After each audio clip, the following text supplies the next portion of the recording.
Hey kids, Mr. Fly here, hope you're well. Another month has flown by, March 2019, almost gone, incredible, and loads of newspapers to go through. So if you're interested in what's been going on in the UK bike news for the month of March 2019, stick around and stay tuned.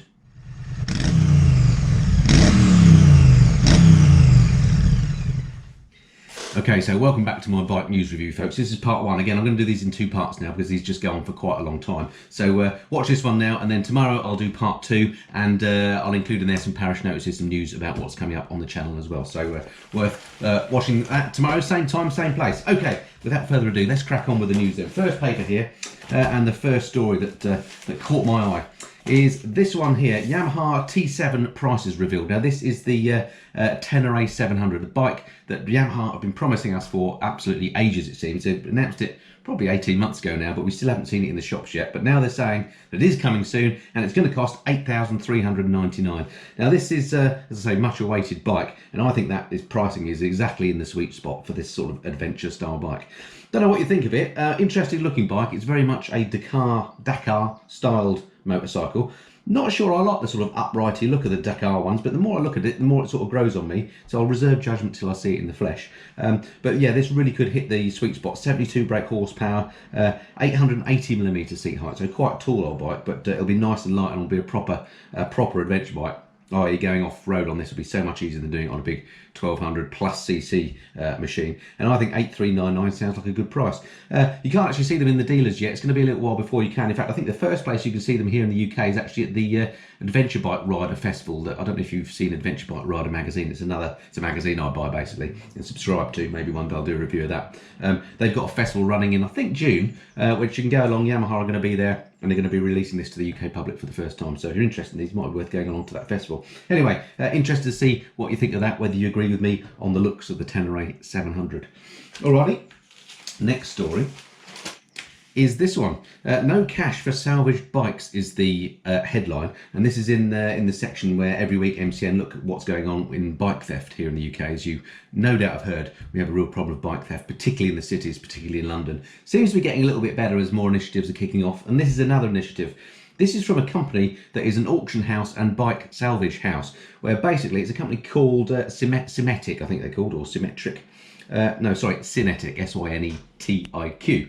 And what they're now saying is they're not going to take cash for second-hand bikes anymore. What they used to do, somebody would bring a bike to them, they'll pay them cash, they'll auction it off. And clearly, that is an open door for thieves to make money by stealing bikes and getting them sold on immediately, no questions asked. So now they're saying, if you're going to take a bike to their auction house, then they're going to pay for it with a cheque. It's going to go into, you know, a bank account that they know the details of, so you can be traced. Great idea. I'm sure there are many more auction houses than just the one in this country.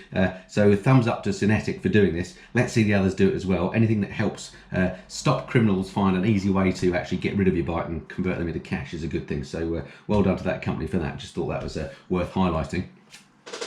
Okay, third story in the first paper.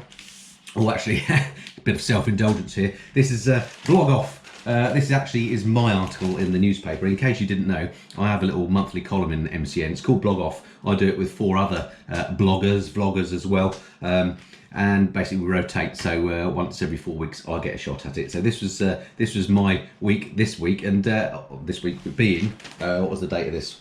This was March the 6th paper. If you want the my next column will be coming out in next week's paper as it happens, because I've already submitted that one, so look out for that. But in this week's column, what I was talking about was the cost of bikes, and the fact that they're really expensive. And in fact, you can buy, for the price now of a new bike, you can buy a pretty nice second-hand car, or in some cases a new car in fact. So put some detail in there about that. Might be worth you reading if you want to get a back copy of it, but I only mention it now because later on somebody actually writes a letter and disputes me on that, and we'll probably talk about that. But there we go. But be interested to hear your views on that, how you think bike prices are going. I know that the surveys that have been done have said that in real terms, when you look at earnings and the amount of money that people actually have, bike prices haven't gone up over the years.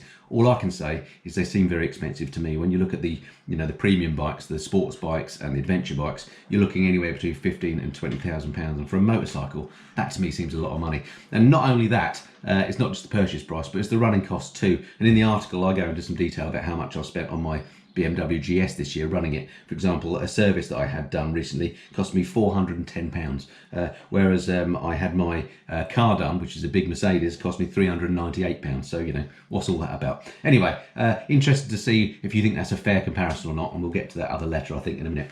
Alrighty, next proper story that I've picked out here. Highbrow Brawler. This is one of MCN's in-depth reviews, and they've looked at the KTM 1290 Super Duke GT. The reason I pull this out is because I also rode this bike recently. You may have seen my review. I posted it up, I think, last week. It's done quite well. It's had quite a lot of views. It's created more interest than I thought, actually.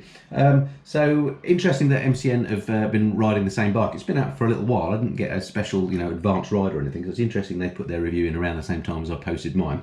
But basically they like it, and interestingly, the reviewer on this one, who is Phil West, one of my favourite reviewers, he's actually given the bike 5 out of 5 stars, which is almost unheard of with an MCN review. Normally when they like a bike they might give it 4, but nothing's perfect. This one they've given 5, which is incredible. Now, do I agree or disagree on that, having ridden it? Well, I personally sort of disagree, because it is, number one, it is an amazing bike, don't get me wrong. There's very little not to like about this bike, except the big elephant in the room, and that is its looks. They've changed the looks of this KTM for this iteration of the GT, but I still think it looks kind of ugly. I do like the waspy lights on the front, but on their other bikes, particularly the Super Duke. But on this bike, it just doesn't seem to quite work. The styling of this bike just isn't there. And it's a real shame, because for me, KTM make amazing bikes. They're always fun to ride. They're always fast. The technology they're laden with is top notch. But the looks of the bikes just don't do it for me. Not to mention all the orange bits as well. So what I'd like KTM to do, if I was in charge, is to go and steal a designer from Ducati or from MV Agusta or indeed Triumph, and get them to design the bikes. So then I think they'd be onto an absolute winner. Fire your designer, KTM. Sorry if that's you watching. Anyway, the GT then is a lovely bike. If you're riding it, you don't have to look at it, do you? And it's beautiful. But let's get my PC back. But I'm not sure I'd give it 5 out of 5. I don't think they even gave my beloved GSA a 5 out of 5. So there we go. But it is a nice bike. So just thought that was interesting. I think it's the first 5 out of 5 I've seen for a long time.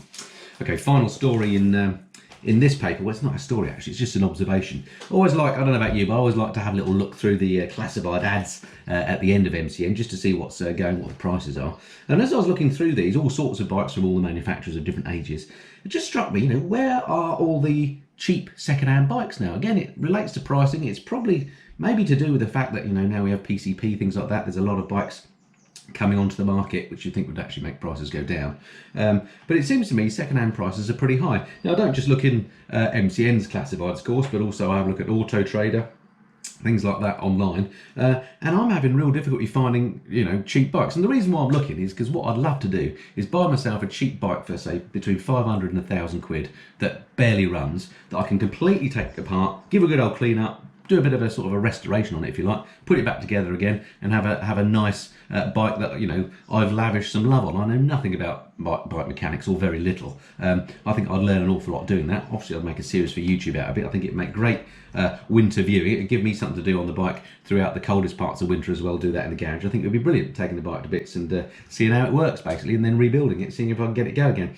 But I haven't, sadly, got 1,000 quid spare. So, you know, I do need to find a bike, and I will keep looking. But you know, whereabouts do you get the cheap bikes these days? Let me know if you've got a source that I'm missing out. As I say, my key ones are things like MCN and Auto Trader. Other than that, I'm not sure where they all lurk. Is there like maybe a classic bike classifieds knocking around that I should know about? Because what would be really good would be to get something like an old original Royal Enfield or a BSA, something like that. I'd love to have a go at stripping one of those down. Those bikes are a bit simpler to work on as well, so it would be a good opportunity for me to learn. Anyway, if you've got any inside track on that, let me know. I'd be most interested. Alrighty, so that was it for that first newspaper. Let's move on to the second one then. And here I've got 6 stories that I've pulled out. Let me just have a swig of water. I'll carry on. Right, first one. Samurai price slash special. Now here we are. This is the new Suzuki Katana. They've announced the pricing now. It's going to be $11,399 when this lands, and this is a 1,000cc bike, so it's a big old bruiser. So $11,399 sounds about right, I think. In fact, sounds quite good pricing, I think, because you know, 1,000cc bruising bikes I'm thinking speed triple, things like that, often a little bit more than that. So the pricing sounds quite keen if you like this bike. But what I would say, and this bike's been in the news and in social media quite a lot over the last couple of weeks because it's just had its world launch in Japan. And MCN sent one of their reporters, Mark Waneves, out to Japan to review it, and he's put a video up on YouTube. Go check that out if you want to. And all the reviews seem to be pretty positive about the bike. It seems to be a great bike to ride. But I have to say, for me, now this bike, it harks back to a previous Katana, a bike that I have no history with. It was popular before I was into bikes, really. So this bike doesn't have any retro appeal for me. For me, I just have to say again, the looks just don't appeal. I've never seen one in the flesh. I might get to ride one. I love a go on one to see what all the fuss is about. But the looks, for me, just don't do it at all. I think it looks really ugly. In fact, in some way, it reminds me of the Silver Dream Racer. Do you remember that back in the David Essex days? I'm sure it didn't look like this, but there's something about it that reminds me of the Silver Dream Racer. If you don't know what I'm talking about, Google Silver Dream Machine, and I'm sure you can watch a David Essex video of him singing about a bike. Anyway, it's got something about it. The reviews I've seen so far have all been positive. People are gushing about it. I think people are gushing about it because they're all die-in-the-wall journos that remember it first time round and have got some fond memories. But for me, someone coming at this new doesn't really do it.